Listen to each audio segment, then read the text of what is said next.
Hello and welcome to the software release update video for Axis OS 12.10. My name is Thomas and I'm with the Axis OS product management team at Axis Communications. In this video I will talk about some new features and updates in Axis OS 12.10.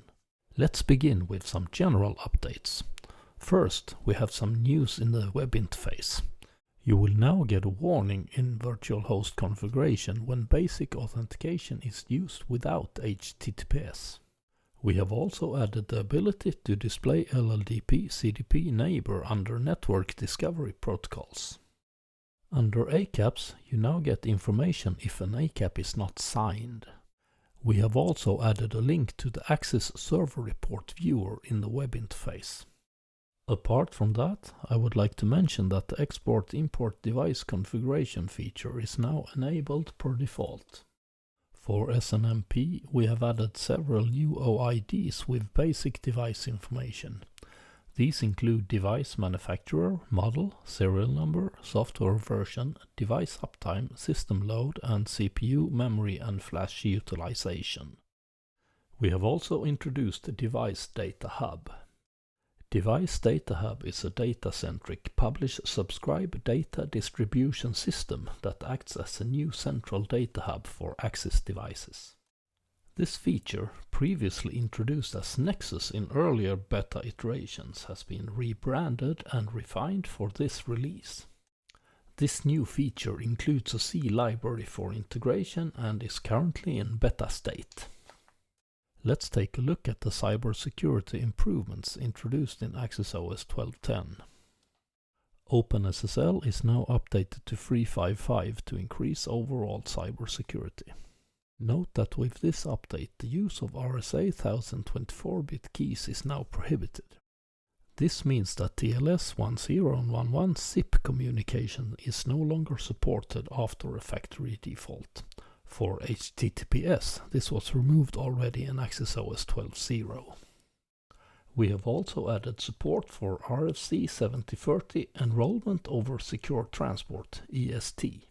EST can be used to manage certificates for TLS-based services such as IEEE 802.1x, HTTPS, MQTT and others.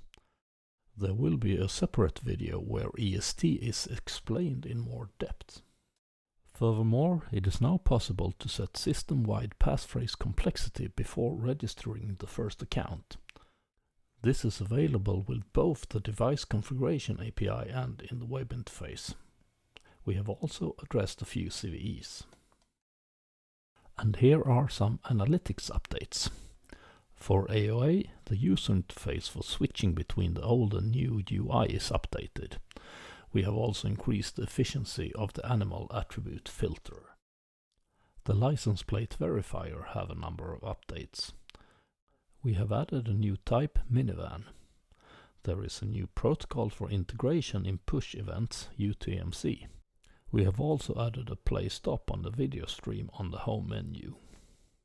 We have added support for ALPV in several PIT-Z cameras and have also made a number of optimizations. When it comes to image health analytics, we have improved PIT-Z device detection and analysis status in the UI.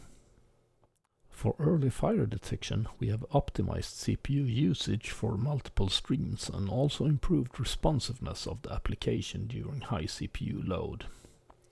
And Axis Live Privacy Shield is now supported in more P14 cameras. Now let's take a look at the product-specific updates. It's now possible to use the mouse to control the media player in the D1110. Q1686 DLE now have a high-speed road monitoring profile supporting up to 300 km per hour. Axis Audio Manager Edge have gotten an improved Getting Started guide. It also has an added API for paging audio clips from the library. And lastly, it now has a separate view for listing all devices where you can add new devices to the site as well. Let's have a closer look at some of the features. Under Security, we now have a new section, Enrollment over Secure Transport, EST. EST is a cryptographic protocol used for managing certificates. It allows clients to securely request and manage certificates over HTTPS. We have now added the possibility to set a password complexity policy before creating the initial account. The length policy requires a minimum of 15 characters and complies with NIST 863b and Japan JC Star requirements. The complexity policy requires a minimum of 12 characters and must contain at least one number, one capital, one lowercase and one special character. Lastly, I would also like to mention that we have added a new section to the AccessOS knowledge base covering disabling of the video object detection engine. While this is not something most users would or should do, some demanding third-party analytics applications might need it to free up the Deep Learning Processing Unit, DLPU. But when doing so, it's important to understand the implications.